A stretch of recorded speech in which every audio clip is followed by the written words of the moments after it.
Soy Viridiana. Estuve privada de mi libertad 4 años, 6 meses. Los delitos de los que se me acusaron fue terrorismo y acopio, tráfico de indocumentados, dinero de procedencia ilícita y delincuencia organizada.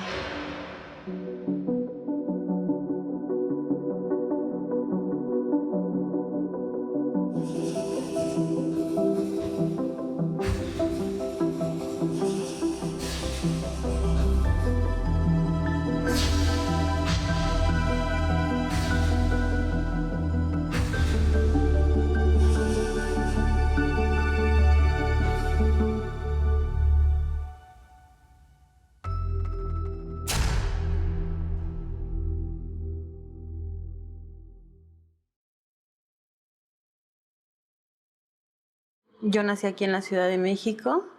Toda mi familia son de Monterrey, Nuevo León y de San Luis. Pues mi familia ahora ya está constituida solo por mí y mis 3 hijos, a raíz del tema de prisión, ¿no?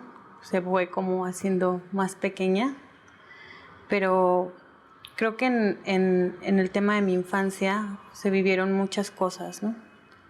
Nunca me sentí como perteneciente a una familia como tal. Siempre fue como que me sentí excluida, ¿no?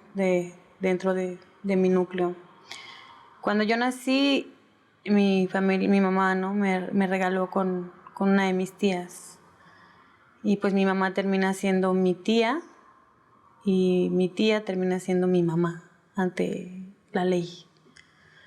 Mi infancia fue muy dura porque yo crecí con mis tíos, porque mi tía era cieguita y después de ahí dijeron ella no puede cuidarla a la bebé y crezco ya con unos tíos, ¿no? en el Estado de México. Yo no comprendía el por qué pasaban las cosas o por qué de repente llegaba la que era mi mamá y solamente llegaba los fines de semana y me decían, ¿ella es tu mamá? Y yo no entendía el por qué no me llevaba, ¿no? Si era mi mamá, ¿no? Y le preguntaba si tenía otros hijos y ella decía que sí, tenía 3 varones, pero yo no estaba con ella, ¿no? Cuando yo cumplo los 8 años, yo ya estaba como pues desesperada porque yo ya no quería estar ahí, yo quería realmente sentirme parte de una familia y yo no me sentía parte de esa familia. Aparte yo ya había vivido pues un abuso. ¿En esa casa? Sexual, sí. ¿Con personas que vivían contigo? Y pues era como, yo tengo como muy vagos los recuerdos de eso, pero sé que sí pasaron, ¿no? Y era algo como que justo me hacía sentir la desesperación por ya no querer estar ahí. Y a raíz de eso es cuando ya me llevan a la casa de mi mamá y empecé a sentir ese rechazo y empecé a vivir ya mucha violencia por parte de mis hermanos, ¿no? Porque pues ellos no sabían como tal si era o no era su hermana y para ellos era como la bastarda, ¿no? Como la que recogieron de la basura, porque así me lo decían. Y empecé a vivir como esas violencias y yo le decía a mi mamá y ella era como, pues no hacía nada, ¿no? Ella como, ay, ya cálmense, pero realmente no ponía como un stop a esa violencia. Aparte, yo ya iba como con muchos traumas, ¿no? Yo me orinaba en la cama, entonces todas esas cosas eran como parte de que no sé, pues no sé, no me sentía ni protegida en donde se supone yo quería estar para sentirme protegida. En esa parte de mi vida es cuando yo me doy cuenta el motivo y el por qué realmente era violentada, ¿no? Y en una de esas de desesperación, porque yo no podía tocar la televisión, yo no podía tocar el radio porque no eran míos, ¿no? Porque como eso se los habían regalado su padrino o alguien a ellos, yo no podía tocar sus cosas. Y en una de esas me golpeó mi hermano, tanto que yo lloré de desesperación, ¿no? Yo era una niña. Y empecé a buscar entre todos los papeles de mi mamá y yo decía, algo tengo que encontrar, ¿no? ¿Dónde estará mi papá, no? A lo mejor con él voy a estar mejor, o sea, como que empiezas a idealizar y decir a alguien sí le importo, a lo mejor me anda buscando y no sé, pendeja y media, ¿no? Y cuando empiezo a revisar los documentos encuentro un papel donde mi mamá le pedía ayuda, ¿no? En aquel tiempo al presidente Zedillo, pidiéndole apoyo para como mamá soltera. Y ahí leí textualmente donde dijo que yo era producto de una violación, ¿no? Y que había tenido intentos de abortarme, pero pues no fueron como pues favorables, y pues aquí estaba yo, ¿no? Y yo le empecé a gritar, le empecé a decir que ahora ya entendía el por qué no me quería, ahora entendía el por qué me trataban mal, ¿no? Y le dije, ahí está tu carta, ¿no? Ahora entiendo todo, ¿no? Y yo le pedía como la explicación de, pero ¿quién es mi papá? O sea, yo tengo derecho, ¿no? Tengo derecho de saber, pues, de dónde vengo o dónde fueron por lo menos las cosas, ¿no? Y como yo ya había hablado con algunas tías o algo, ellas me decían, no, esa no es la verdadera versión, ¿no? Tu papá es tal. O sea, me empezaron como, fue el bombardeo de sí o no, que yo terminé diciendo, pues no quiero saber ya porque estoy más confundida, ¿no? Estaba como más lastimada el que me dijeran sí y no. En ese tiempo yo tenía a mi mejor amiga que se llama Prilla. Y yo siempre a ella le platicaba todo, le decía, mira esto, mira, me pasó esto, y como que siempre tuve la apertura de, ¿no? Y en una de esas llegué con la carta con ella. Primero llegué con una prima y ella me decía, tranquila, no pasa nada y así, ¿no? Y yo llegué a la casa de Prilla y ahí sentí como su mamá me acuerpa totalmente, ¿no? Mira, tranquila, a lo mejor, pues mira, si tu mamá tiene el resentimiento contigo, tú deja que fluya. Y empecé a sentir como esa espiritualidad, ¿no? Me hablaban ya de otras cosas que yo no había sentido en el tema religioso familiar porque mi familia era como católica, ¿no? Pero justo eran como los que siempre van a misa cuando son las fiestas o los 15 años. Y yo empecé a sentir paz ahí en su casa de ella, ¿no? No, ella ya me había hablado del tema religioso, ¿no? De la religión. Bueno, no religión, es una filosofía, ¿no? Que es el tema de Hare Krishna, ¿no? De Vishnu y todo. Y yo me enamoré, yo me atrapé porque yo ahí sentía paz, ¿no? Entonces cuando iban los domingos al templo yo sentía como esa conexión que era la paz. Pues a mí me encantaba cuando siempre el Prabhu, ¿no? O Maharaj, ¿no? Que decía que uno de los principios más grandes de la humanidad era el sonríe, canta y sé feliz, ¿no? Y cuando llegaba a quedar con Prilla justo a los festivales, sentía esa conexión, porque en realidad sí era sonreír y cantar y ser feliz, ¿no? Era bailar, cantar y no había como esa directriz ya que así lo tienes que hacer, ¿no? Simplemente ahí fluías, cantabas y sacaba como ese sudor, ¿no? De Prilla, hay que bailar más, ¿no? Y como que esa parte era lo que a mí me envolvió dentro de todo esto. Uy, la adolescencia fue algo bien complicado porque ya después entre los 12 y tanto más adelante, yo ya me metí en un internado. Y había la división, porque en ese internado estaban las chicas que eran del DIF y eran las chicas que sí tenían a su familia y las familias pagaban, ¿no? Para poderlas tener ahí y todo, ¿no? Entonces yo no era del DIF, pero me consideré prácticamente del DIF porque igual no tenía visita casi. Entonces pues siempre me la pasaba justo con ellas pues jugando, peleándonos y todo. Y ellas fueron las que me ayudaron mucho con el tema depresivo que yo tenía. Cuando yo ya empiezo como a agarrar esa confianza en el internado, se convirtió en mi casa. Y cuando me decían, ¿tienes visita? Yo me quedaba así como yo esperaba que ya se fueran. Porque como que yo sentía que no era genuino la visita realmente, ¿no? Sino como que era justo porque les llamaban, porque tenían que pagar adeudos, porque tenían que pagar cosas así, ¿no? No era como muy genuino. ¿Y tu mamá iba y qué te decía? Pues no, nada más me llevaba tenis o así y yo le platicaba y cómo están o así. Al principio le decía, ya sácame de aquí, ¿no? Ya me decía, no, porque eres muy rebelde. O sea, ellos decían rebeldía al decirles ya déjenme de pegar. Ellos decían rebelde al que obviamente no quería estar dentro de una casa donde me estaban violentando, ¿no? Yo sabía que mi mamá lo que quería era como prácticamente siempre tenerme lejos de ella, ¿no? Siempre quería tenerme lejos prácticamente de ella. Y después de que salgo del internado, yo me voy de la casa y todo. Y mi tío, tengo un tío que él es parte de los de Alcohólicos Anónimos. Pues mi mamá le dijo a mi tío que yo andaba mal y que no sé qué, y que yo me andaba drogando cuando en mi vida había probado yo una sustancia de esas, ¿no? Y me llevaron a ese anexo diciendo que yo era ingobernable y que pues ahí tenía que estar, ¿no? Entonces justamente en ese lapso es cuando yo ya paso de 15 a 16 a 17 años dentro de un anexo. No me dejaban salir, estaba yo encerrada totalmente. Entonces yo todo el tiempo me la pasaba escuchando historias de alcohólicos, cómo les pegaban a sus mujeres, o veía hombres, ¿no? Que les daban los ataques por delirios y todo, y yo tenía que estar ahí encerrada porque así era, ¿no? Eso ahora veo que era un secuestro autorizado, ¿no? Por, pues, mi mamá. Durante años, y sin saber identificar lo que significa cada sentimiento, ya me sentía presa. Presa y en una soledad que hoy sé que en muchas ocasiones se combinaba con zozobra. Y aún así, yo sobreviví.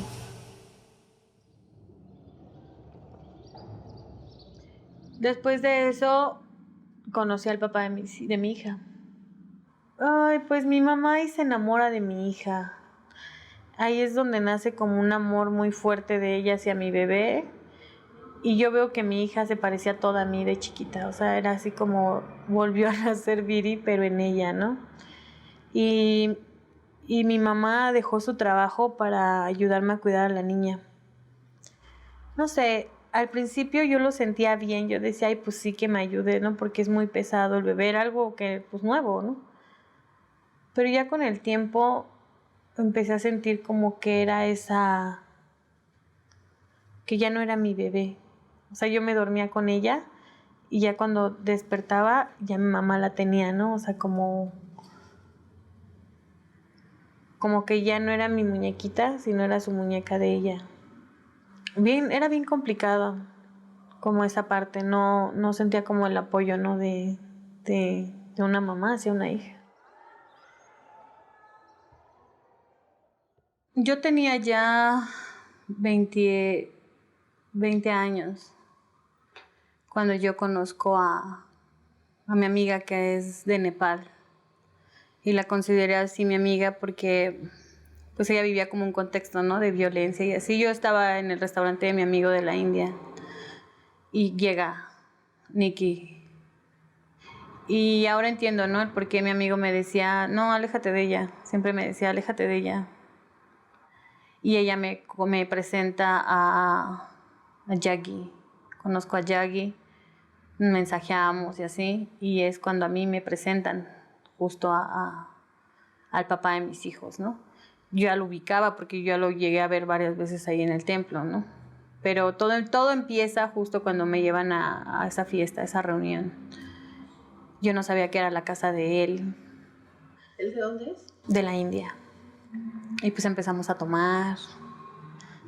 Y en una de esas me metí al baño, pero yo ya me sentía muy mareada. O sea, era un mareo extraño, era un mareo como con muchas náuseas. No sé qué pasó ahí. O sea, es lo que yo, solamente es así como lo que yo me recuerdo. Pero lo que sí vi es que era una persona que me llevaba más de 30 años. Y así como me fui a mi casa, llegué como muy sacada de onda, me bañé. Y muchos ya sabían que yo ya había estado con él porque él les empezó a decir que yo ya había estado con él. Y le empezó a decir a gente que iba al templo también.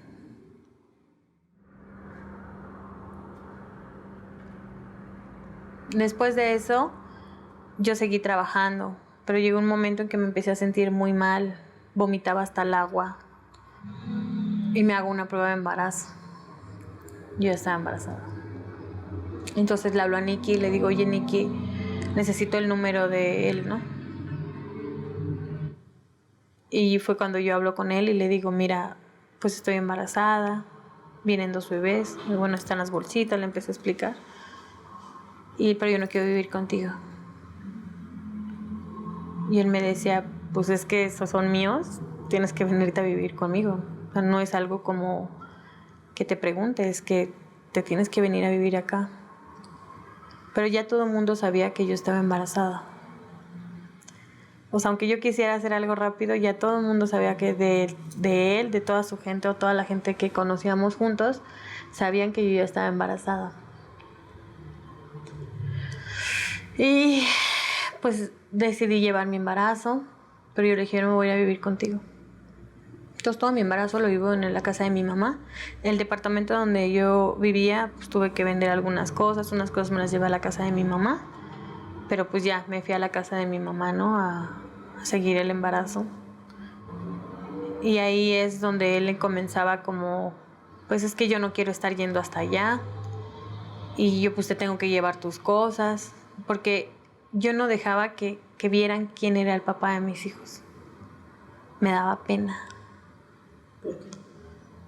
Por su edad. Él me dice, si tú no te vienes conmigo, yo no te voy a ayudar con los niños, ¿no? Y es cuando yo me voy con él. Me voy con él y justo a la semana él registra a los niños ahí en el mismo hospital y ese mismo día le entrega los documentos a las personas que le iban a hacer lo de la nacionalidad. Jamás había visto que tan rápido te entregaran un acta de nacimiento el mismo día. Así como fueron registrados, él ya tenía la acta original de los niños, del libro, y ya la había entregado para el trámite de migratorio. Al principio era como más verbal, pero era de las personas como que vivía ese tipo de cosas que vivía en mi infancia, ¿no? De él ponía cosas así en el mueble y si yo ponía mis cosas y era su lugar de trabajo, ¿qué hace esto aquí? ¡Pam! Lo aventaba, ¿no? Y empezaba como los golpes o de repente era como me pellizcaba, o sea, como se me acercaba o yo estaba cocinando o algo y llegaba y me pellizcaba del pezón y me hacía así, ¿no? Y veía sus dientes como le hacía así, yo le decía, déjame, ¿no? O sea, lo aventaba, entonces empecé a tener ese repudio hacia él, ¿no? De no te acerques a mí. Y siempre por teléfono o cuando iba a la casa de mi mamá me llamaba y me decía cosas como sexuales, ¿no? Yo te estoy esperando ya y así, ¿no? Y eso me molestaba, o sea, me molestaba esa forma de así. Y él tomaba, después de las 6 de la tarde hasta las 10 de la noche él tomaba, ¿no? Era Bacardí con agua, ¿no? Entonces era tolerarle ese olor a alcohol, el que me quisiera tocar o el tenerlo arriba de mí, yo solamente me volteaba, ¿no? Y yo decía, ya, y luego me decía, ¿por qué haces eso, no? Y me giraba la cabeza y yo me quedaba así como de no querer respirar para no olerlo. ¿No te gustaba? No. ¿No lo querías? No. Yo ya empezaba a sentir raro porque él empezó a decirme que él quería poner un restaurante y que quería poner un restaurante y yo no quería nada de eso porque yo estaba agotada, yo quería descansar, era un embarazo, o sea, eran 2 niños, bueno, 3 con mi niña, ¿no? Entonces era algo muy agotador y él dijo, quiero un restaurante y dije, ok, un restaurante, pero va a ser chiquito, supongo, ¿no? Y él quiso un restaurante grande. Yo ya estaba como la olla express de toda la presión que tenía porque yo tenía que juntar el dinero del restaurante y el dinero de la renta de la tienda, ¿no? Entonces yo tenía que vender más para poder, de lo que se vendía en la tienda era lo que se metía en el restaurante, ¿no? Entonces yo me hago cargo, me empiezo a hacer cargo de eso y es donde todas las deudas que existieron dentro del restaurante estaban a mi nombre, ¿no? Como el de los refrescos, como el de la comida, como el de los pedidos, como el del teléfono. El del teléfono estaba a mi nombre. O sea, todo empieza a recaer en mí, ¿no?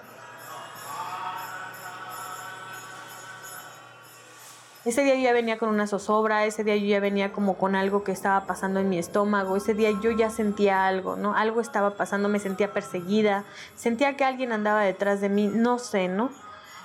Entonces yo vivía afuera, estaba a las afueras de la salida a Cuernavaca, ¿no? Entonces estaba yo en plena autopista.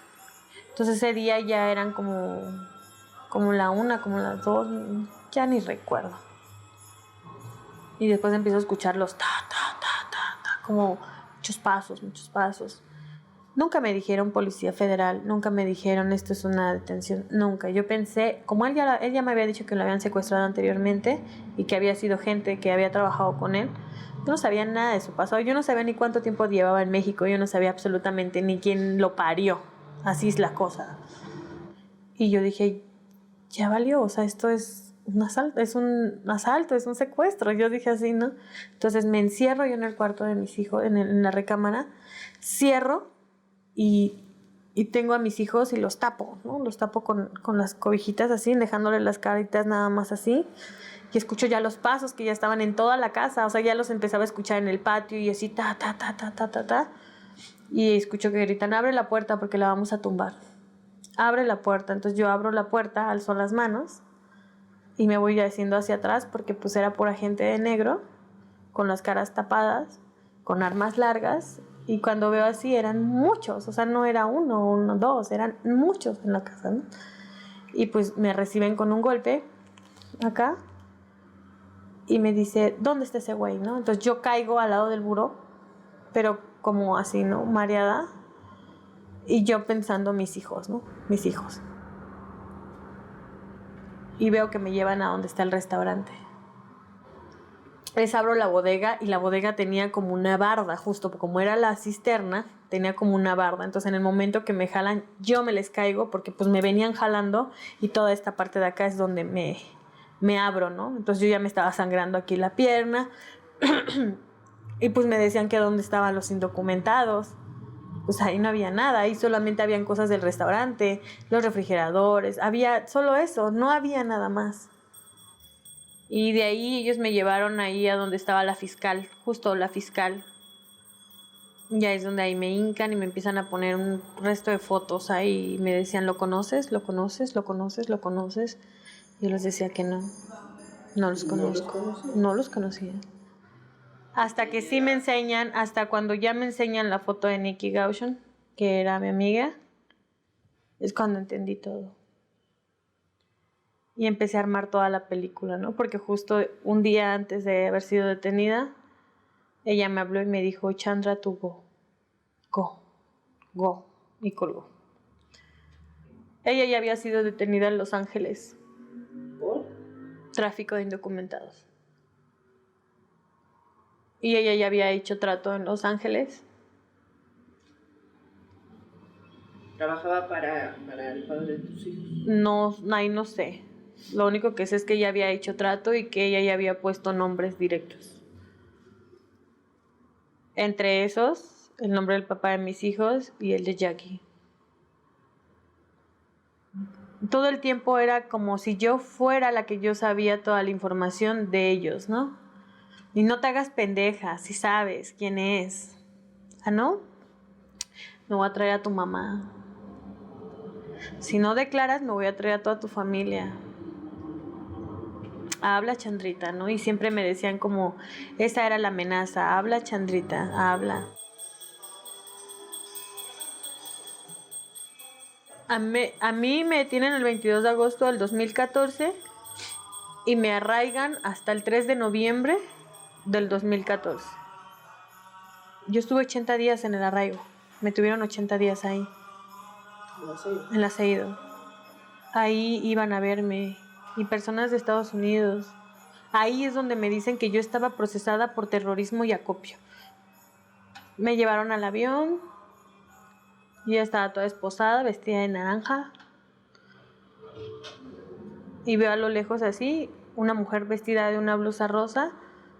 Y cuando se fue acercando era mi mamá. Entré en shock. Y empecé a gritarles, a ellos les empecé a gritar, que no, ¿por qué? O sea, ¿por qué? ¿No? ¿Ella qué tiene que ver en esto, no? Y ahí empiezo yo cuando ya suben a mi mamá, yo les dije le dije, mamá, ¿por qué te trajeron a ti? Pues porque tú declaraste en mi contra.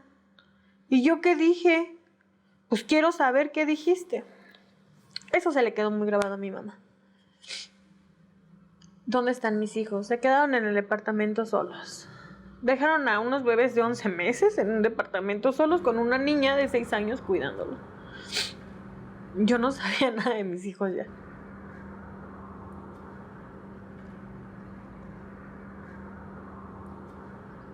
Llegamos a Guadalajara porque no tenían el certificado médico de mi mamá ni nada. O sea, la habían agarrado de la casa para llevarla directamente al penal y el penal no la iba a recibir con así no.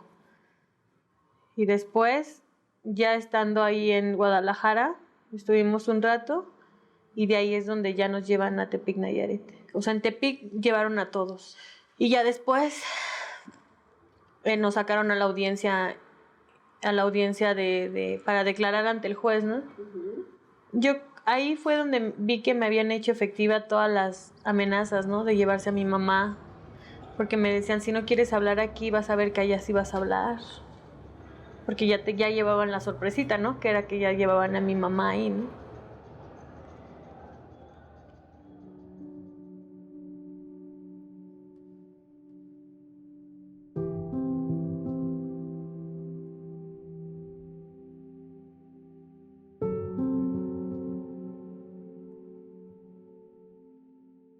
Entonces, cuando yo ya llego a Tepic y voy y declaro ante el juez, me dice el abogado, no declares nada. Y me quedé callada. No dije nada. Me dice, apégate al artículo 20. Y yo me apego al artículo 20. Porque así dijo mi defensa, ¿no? Y durante 2 años y medio me mantuve callada.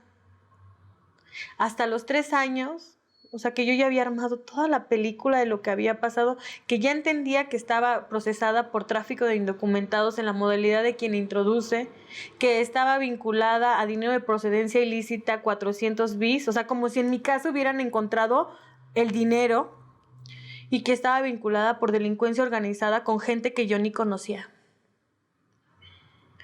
Pasó eso, yo no declaré durante todo ese tiempo, yo no sabía defenderme, yo ni hablaba casi. ¿Y tu mamá ahí? Mi mamá ahí en prisión y yo sin poderla ver, o sea, porque antes no podías tener el acercamiento con la familia ni nada. O sea, yo en un módulo, ella en otro módulo.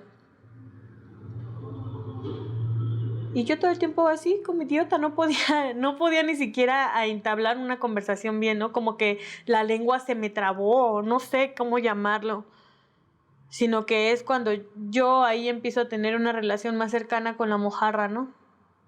Y le empiezo a platicar a mi compañera, así. ¿Quién es la mojarra? Una compañera de celda. Le empecé a platicar lo que me pasó y así. Y hasta que me dijo, pues llorando no vas a solucionar nada. Defiéndete. Y me empodero y empiezo a leer lo de mi caso. Les empecé a enseñar cosas de mi caso. Y mojarra fue la que me fue guiando. Ahora pide esto. Pide a la Suprema Corte esta información sobre tu caso. ¿Qué es lo que te están acusando? Ella estaba por otro delito ajeno, ¿no? Pero delincuencia organizada, sí. Entonces, cuando ya se viene lo del traslado masivo, empiezan a decir, se va a haber un traslado masivo, todas las mujeres de Tepic van a ser trasladadas al penal de Morelos. Y vamos a llegar a un penal nuevo, ¿no? Y dijeron, es Navidad, van a haber posadas. Y las oficiales decían, sí, ustedes serán las piñatas, ¿no? Y se empieza a hacer el traslado masivo. Pero cuando yo llegué a Morelos, fue como... Yo sabía que llegando a Morelos ya iba a pelear mi libertad, porque mi caso está en Morelos. Iba a poder ver a mi abogado. Porque yo en Tepic ya había revocado al abogado que traíamos, porque ese abogado lo contrata el papá de mis hijos y me entero que también defendía a la mujer con la que me vinculan y a su esposo y así, cuando ella es la que declara en mi contra. Y él pagaba para que también la defendieran. Y defendía a mi mamá también. Y yo sabía que eso era un conflicto de interés porque nunca me iban a dejar hablar. Y no querían que yo hablara, ¿no? Pero cuando ya me cambian a mi juez es cuando yo ya empiezo a respirar.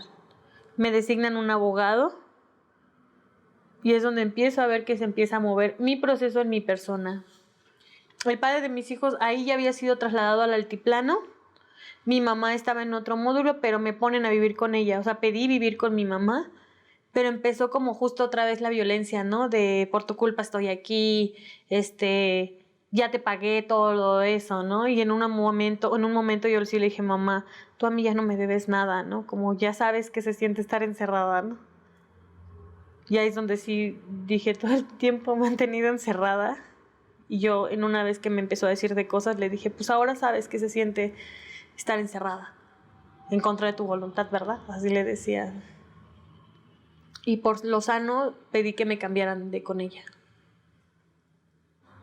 Y el 20 de febrero del 2020 es cuando me dan mi libertad absolutoria. Todas las personas involucradas, en ese caso en específico, estábamos siendo absueltas porque no habían elementos. Dentro del proceso se había caído el delito de tráfico de indocumentados, o sea que ya nada más había sido sentenciada absolutoria por tráfico de indocumentados, salí absuelta. Y salgo absuelta también por dinero de procedencia ilícita y delincuencia organizada. El papá de mis hijos seguía detenido, pero ahora en migración, porque iba a ser deportado a la India. Y es cuando me empiezan a decir que necesitaban los documentos y llamaba a la casa de mi tía. Me dijeron que pues ya era la última vez que íbamos a vernos y que él se iba a hacer un lado y que esto y que el otro, y ahí va la estúpida y lleva los papeles. El chiste es que a él lo dejan salir por lo de los niños, no lo trasladaron a la India y de ahí supe que él se había ido del país, ¿no? Pero yo ya me quedé con la bolita porque ya me había pelado el MP. ¿Cómo te notifican? Me llamó el abogado y me dijo que el MP había apelado y que era urgente que fuera a Morelos para meter el amparo. ¿Qué sentiste? Es una sensación como de todavía no estás libre. Yo ya estaba buscando un trabajo bien. Yo ahí todavía no me daba cuenta en las condiciones en que estaba mi nombre, ¿no? Desde que apeló el MP. Y es cuando, o sea, estamos hablando del 2019 y después entra el COVID. O sea, entra COVID justo en esa temporada y yo sin trabajo y con mis hijos y con el MP apelándome. No sabía exactamente qué hacer. ¿Y tu mamá? Mi mamá salió absuelta. A ella no le apeló el MP, ella quedó limpia. Los servidores públicos que trabajaban en el aeropuerto quedaron absueltos también. Todos.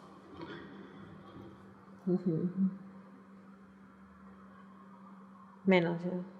Y otras causas, ¿no? Y el papá de mis hijos. Pero yo ya me había quedado con todo el problema. Después supe que nadie más había hecho el procedimiento, ¿no? Más que yo. Yo sí me dediqué a ver lo de mi proceso, porque yo dije, pues el que nada debe, nada teme, ¿no? Me puedo esconder, puedo ir, pero no es, ¿y por qué lo voy a hacer?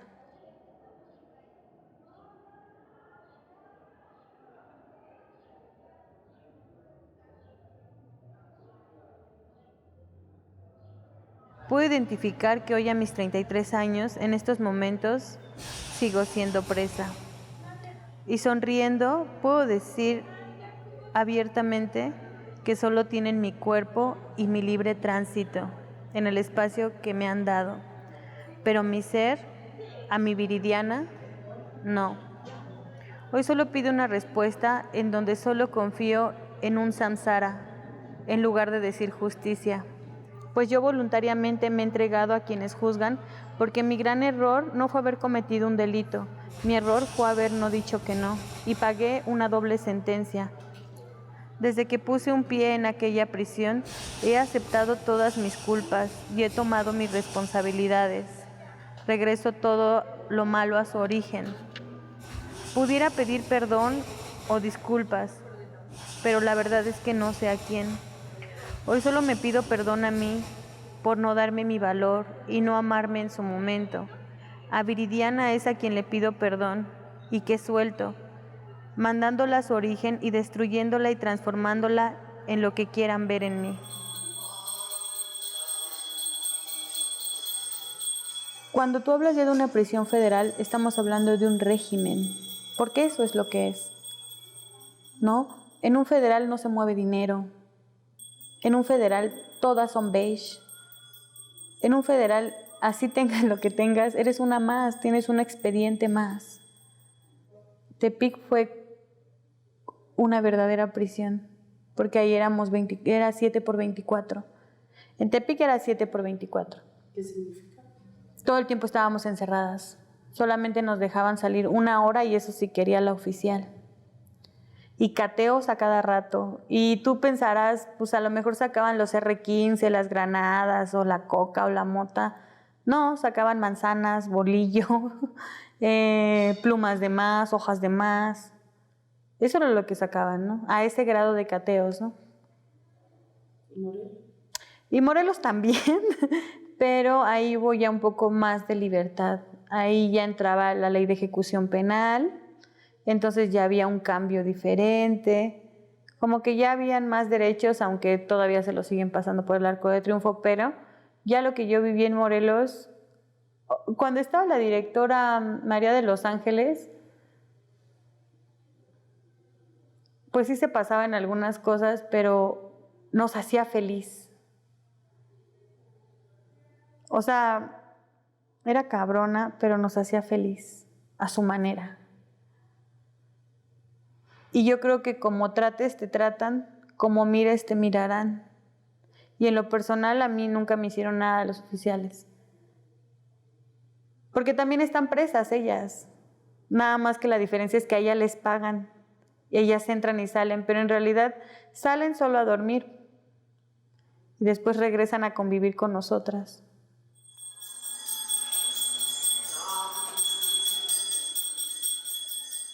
Después de lo que pasó, lo único que hice fue mis creencias, o por ejemplo la alimentación, nunca modificó, ¿no?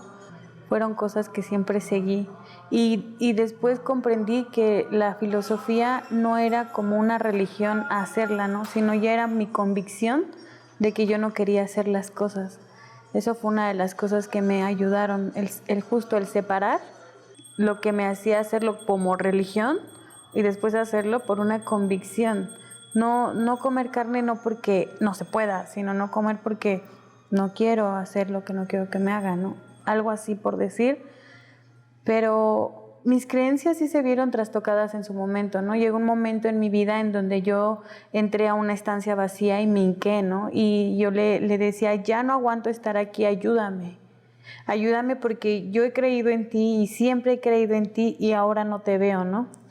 Y pasaron 10 minutos y igual no sentía nada y fue donde yo dije, desde este momento me voy sola. Y ahí es donde yo creo, más bien destruyo lo que soy, destruyo lo que creía para empezar a creer en mí, agarrándome de las enseñanzas que aquí me enseñaron, ¿no? Entonces yo creé como mis propias formas de pensar, mis propias formas de creer, el hacer mi propia filosofía, ¿no?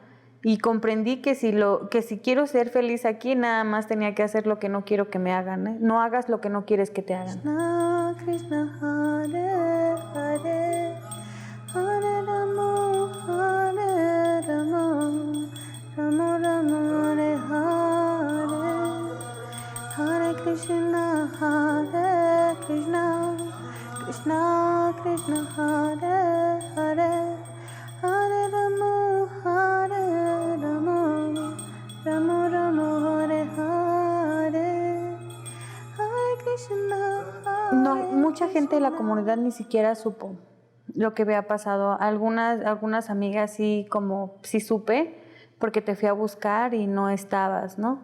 Pero cuando yo regreso, pues hay muchos cambios, ¿no? Ya no estaba la gente de antes, ya hay gente nueva. Y para mí fue así como, oh, ya todo ha cambiado, ¿no? Pero vuelvo a sentir ese amor, ¿no? Ese apapacho de aquí, ¿no? Ver caras de antes y que te abracen y que te digan, oye, ¿no? Y el recordar justo, ¿no? El cómo corríamos aquí, cómo nos regañaban, cómo jugábamos. Yo puedo decir que una de las cosas que yo viví aquí en mi infancia fue muy bonito. A pesar de que yo no venía con mi familia sanguínea, sino vine con mi familia que elegí.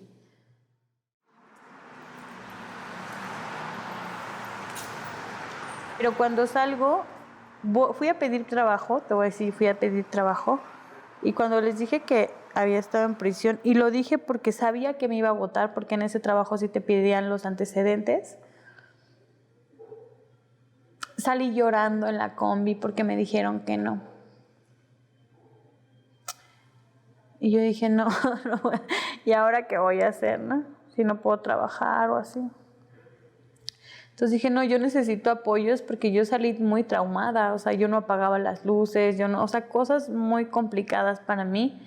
Y la lucha empezó primero por mí, por lo que estaba pasando Viridiana en ese instante, ¿no? Empecé a tocar puertas y puertas y en todas me decían, no, no, no, no, no hay, ¿no? Y es cuando yo llego con Ángela Guerrero, con Valeria, que fueron las primeras chicas que yo conocí, que fueron de X Justicia para las mujeres. Ahí las conozco a ellas y es cuando yo empiezo a contarles mi historia y ellas me acercan y me dicen, Viri, tú tienes que hacer una organización. Y yo ni quiero contar mi historia. Y ella me lo dijo, Ángela me dijo, en algún momento la vas a tener que contar. Artículo 20 realmente se ha puesto como un observador sin que lo hayan puesto, ¿eh? Porque podrán decir, no, es que la ley de ejecución penal marca que las organizaciones pueden ser observadoras y que las tienen que acreditar, ¿no? Las autoridades. Pues en ese caso a mí me vale, ¿no? Yo soy observadora porque sé a qué huelen los baños. Yo soy observadora porque yo sé qué es dormirte en esa colchoneta. Somos observadoras porque sabemos qué es estar adentro. Y entendemos el vivo lenguaje de las autoridades hacia nosotros, como ellos entienden el lenguaje de nosotros hacia ellos.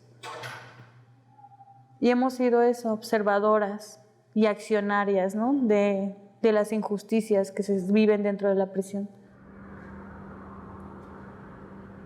Mis escenarios es que me pueden sentenciar. ¿A cuántos? Serían a 9 años, 6 meses, y ya nada más tendría que entrar a pagar 4 años, 6 meses. ¿No? No sé si me vayan a contar los años que llevo afuera en proceso, ¿no? Que también han sido una prisión diferente, ¿no? La otra es que me bajen la mínima y compurgue, y ya, sentenciada pero compurgada. O la absolución. Esos son los 3 escenarios, no hay más.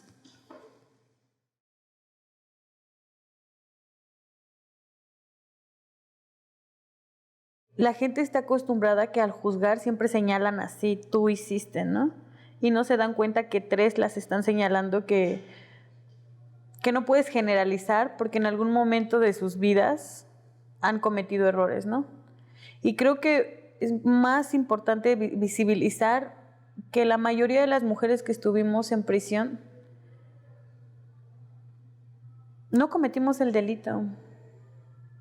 Esa es una de las cosas importantes, ¿no?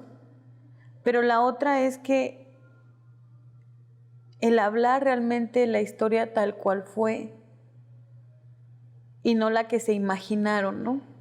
Para mí era importante. Porque creo que si yo hubiese cometido el delito, yo ya me hubiera ido a la fuga. Yo ya no estaría aquí, dándole la cara tanto en la televisión o dándole la cara a mi jueza, ¿no? Cada día que voy a la audiencia. Y accedí a dar esta entrevista porque es importante visibilizar cada una de las vivencias, no solo mías, porque detrás de Viridiana hay más mujeres.